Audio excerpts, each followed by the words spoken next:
Massive player leap is coming in for the Buccaneers. We have a huge offensive weapon that is on the verge of a breakout season because there are opportunities now with receivers going down that we need some big time players, some players who have been here with the Bucs and are looking to prove something to make their stamp and their impact this season. I'm Sebastian with Buccaneers Digest. Welcome back, guys. Make sure to subscribe. 95% of y'all are not subscribed, but that's okay. Just hit the bell, hit the button, and join the Bucs on this.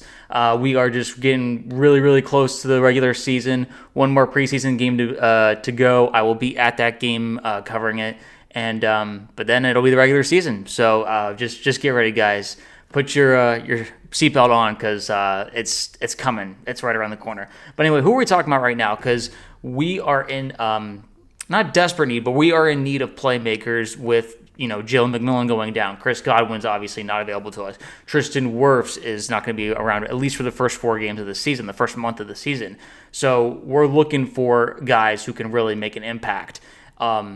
And I know that there is a player who is looking to really make his stamp, and that's no other than Cade Otton, our starting tight end, who is in his 4th season with the Buccaneers this year. He's really looking to make an impact because he's trying to get a second contract, which is not the easiest thing to do for the tight end position. He's actually been a really crucial piece for the Buccaneers, especially when the offense is down several receivers, which we have in the past. And Cade has been proven to be not only a quarterback-friendly tight end, but a run-blocking, just run game-friendly tight end, always willing to get his hands dirty and just do whatever it takes to help the team win. He helped. His first touchdown was a comeback touchdown, the final touchdown of the Rams game where Brady threw that seam pass to him, or not seam, sorry, the flat route to him where we went the go-ahead touchdown like less than 10 seconds left in the game. So that's how he basically started his scoring with the Bucs, and so he has experience with the GOAT, and now he has great chemistry with Baker, and he now is looking to prove it with going into his 4th season with the Buccaneers. And he had some things to say regarding his relationship with Tampa in general. He said, "I've seen guys like Mike and Lavonte and Chris to be able to do that," which is talking about stay in Tampa their whole careers. "I'd love to be here long term, and obviously I would love if that was reciprocated." I think a lot of us would be also happy if it was reciprocated. I don't think a lot of people are like anti-Cade Otton. I mean, obviously Cade's not like blowing numbers out of the water or anything, or really like doing crazy statistical stuff, but it's because he's such a team-friendly player. He doesn't care about targets. He wants to be helpful in whatever the scheme asks of him, whether it's blocking, running just like a route that will get defenders off of where the play's really going, where it's like a motion or play to a receiver, whatever it is, a screen pass. He'll go out to block for that too. He's just a versatile player, and I've really appreciated just how team friendly he's been. There's mic'd up moments of like Mike Evans saying like, "Man, I just love the way that you like operate. I love the way you come to practice." Like there's no nonsense with Cade. He's just always trying to be there for his teammates. He's working hard and always trying to get better. And that attitude is infectious to the other tight ends who are also trying to, make roster spots and make an impact on the team. If Cade's the one leading this group, that's all that matters. And it's not like Cade learned from Gronk. He came actually the year after Gronk. He was able to learn from Brady his last year in the NFL. And that definitely counts for something. The work ethic, just the keep the game first, and then outside noise, let it fuel you, but don't let it distract you. All that kind of stuff. I think Cade is really good, a good head on his shoulders, and I think that a lot of the fans would be happy to see him extended. Obviously, it seems like the Bucs are waiting for a breakout season from Cade in terms of how do we value him, how much money will he be making, what's the market value for Cade Otton, just because it's interesting how he ranks, because in fantasy he's like not going crazy with those numbers. He's not really drafted all the time, but at the same time he's like any other week he could have like a great game. You just don't know.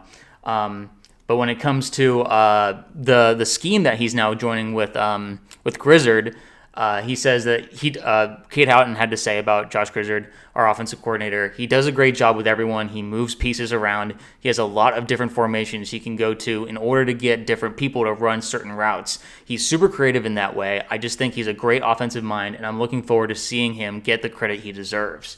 That's really encouraging because Grizzard, he's gotten a lot of compliments. He's really beloved by the Buccaneers players and the coaches. There's a reason why he was selected to be the successor to Liam Cohen, because he was part of Cohen's system. And like instead of outsourcing and getting a guy from some other team, like poaching another Rams coach, we said, okay, Grizz the Wiz is our guy, and this way that the terminology that he'll be installing is very similar to what Liam Cohen was doing, and Cade definitely appreciates that. He also just appreciates that that he is creative. He's moving guys around. It's not a straightforward offense. Everyone has different roles, and no one drive will hopefully look the same as the other in a game. And as long as we're just keep giving defenses new looks and new things to cover, and never really give them a clear path as to how to stop us, we'll be in good hands. And it's good to have Cade have that much confidence and be like, yeah, I can't wait to see Grizzard get the confidence or the credit that he deserves. I think that's a huge endorsement for our new offensive coordinator once again. But regarding Cade again, he actually is stacking up quite the resume for the Buccaneers and just his tenure with us. He is the 6th place in receptions already all time for Buccaneers tight ends. He's 8th place in receiving yards with 1,466. And he's 9th place in receiving touchdowns with 10. This is just after 3 seasons. Obviously, tight ends aren't, always... it's hard to compare it to Gronkowski or Kelsey, who have a ridiculous amount of touchdowns and yards.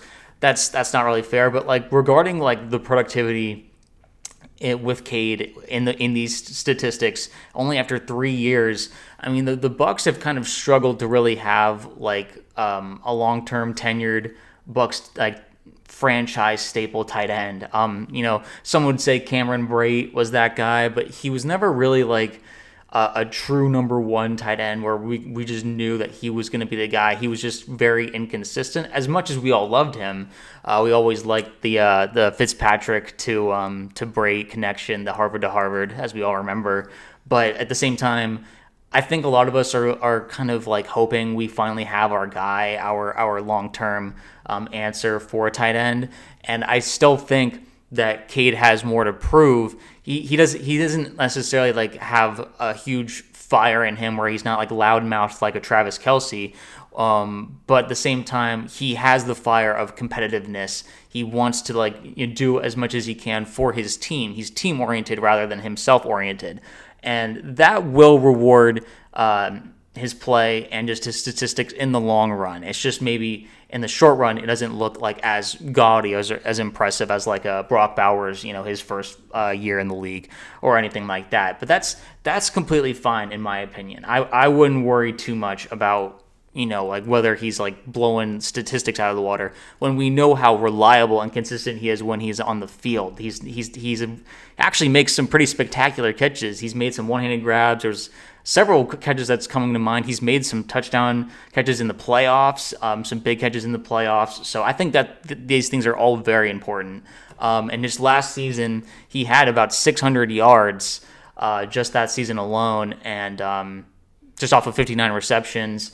And he had 31 first downs, 4 touchdowns, nothing crazy, but still, I think when we needed him, he was there, and we're going to need him this season because of, Jalen McMillan is out, Chris Godwin is out for some time. Emeka Egbuka is going to make an impact, but Cade is now a veteran, and the veteran presence and the reliability and the chemistry he has with Baker is going to be huge, because there's going to be times where, situationally, Cade will feel more familiar when we're in a close game or any just specific situation that we've been in the past few years with Baker.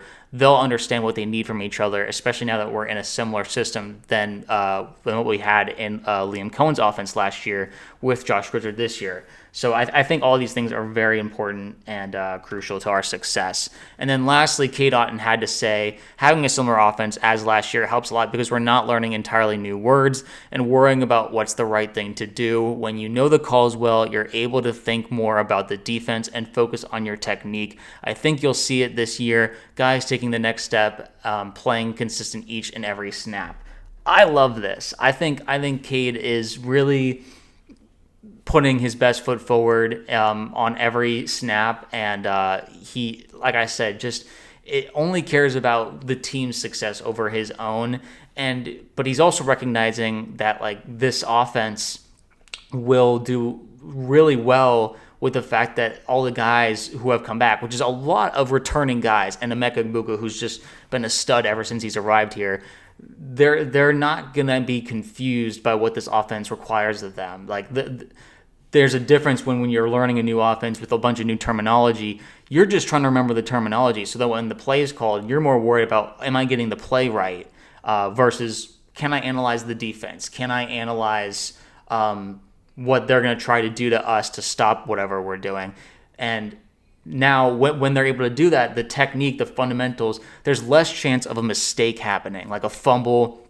I mean, for example, the moment in the playoffs where there was, the motion handoff fumble that happened. That's those are fundamentals. That's technique where, the moment got in way of just doing execution, just executing what you've been doing for, a whole year of practice. Now it's going to be basically 2 years under a very similar system. So I think that's just going to be crucial to our success, and I'm glad the Buccaneers went this way in terms of choosing their new offensive coordinator. It's very player friendly, and Baker friendly, quarterback friendly, all that good stuff. These guys, we need some consistency because it's just so much turnover has been happening. It's good that we've had the same head coach with Todd Bowles, and the same general manager who's bringing in a lot of great young talent, but new offensive coordinator every single year, it's a hard obstacle to get around. I mean, the Lions had the benefit of having Ben Johnson for a while. Now, they didn't win a Super Bowl or anything, but it's helpful. And there was a reason why last year they won 15 games in the regular season. They just didn't, go as far as they wanted in the playoffs because of injuries. And that's just something that all teams have to work around. So that's just something that's worth noting. I think Cade is very smart. He's very intelligent, and he's very observant. He understands when the moment or in the game that the spotlight isn't on him, or if the game requires him to step up, he doesn't let the moment get to him. His first touchdown in the NFL was a game-winning touchdown against the Super Bowl champs that year. I mean, the Rams weren't that good that year, but it doesn't matter. It was a great moment, Brady to him, and it was on his birthday, I believe. So there's that moment to me, I think. And a lot of fans noticed, wow, this could be the start of something really cool. Cade had some great plays during that drive. And then we've seen since then, he has just been a reliable player, a guy who is just very unselfish, very much like the entire team is like that way. Just no bad attitudes, no me attitudes, which is really impressive when you have this many playmakers on an offense. And it's just really cool to see because it's not always like that. There's, you look at the Dolphins, you look at all kinds of offenses around the league where it's just the personalities are getting in the way of productivity. And I think this year is going to be a huge year for Cade. He's going to be looking to make a stamp on this offense because, yes, contract year, in the end, he wants to be able to put up good numbers so that he can extend and stay here with us. He mentioned that that's what he wants to do. He sees the examples of, franchise staples like Chris, Mike, Lavonte, how they've been here their entire careers, going over a decade. And that's something to aspire to. And I think I'm very proud of Cade for recognizing greatness like that and wanting to be a part of it, but not because, it's money. It's just because I like being loved by a community. I love being accepted, embraced, and just being part of a really good organization that's just well run, and honestly gives me a good chance of winning a championship because of how much trust there is and how well everything is communicated, all the intentions from the higher ups down to the players. It's just constant letting each other know what we want from each other, and that brings out the best in everyone, in my opinion. If you're constantly telling people, this is what I intend to do with you, then there's not going to be any frustrations, unless you just disagree with how they intend to use you. But at the very least, you appreciate the honesty. Most people will appreciate the honesty, especially in sports. Brutal honesty will usually get you where you want to go, and I think Cade is just the perfect, tight end for us. I think he will be our franchise tight end. I do think he'll be extended. But I want to ask you guys, what do you think about Cade Otton and his role with the Tampa Bay Buccaneers just for this year and the future? Do you see a big year for him? Do you see him maybe taking, more of a protection role with Tristan Wirfs being out, and he's going to be focused on helping with the blocking game, and then picking more of the pass game once Tristan comes back? And then do you see him being extended for a long term? How long do you see it? 2, 3 years, 4 years? Do you see him being paid a top 10 tight end, or maybe not? Let me know in the comments below what you think of Cade Otton, and because I'm personally a huge fan, love the guy. I just want to see him continue his career here. It'd be awesome to have another staple. We just love having our Tampa staples, So, yeah, let me know below. Remember to subscribe and stay tuned for all things Buccaneers. I will keep updating you as things roll along here. Any updates and game analysis, you will see it here, and I will see y'all in the next video.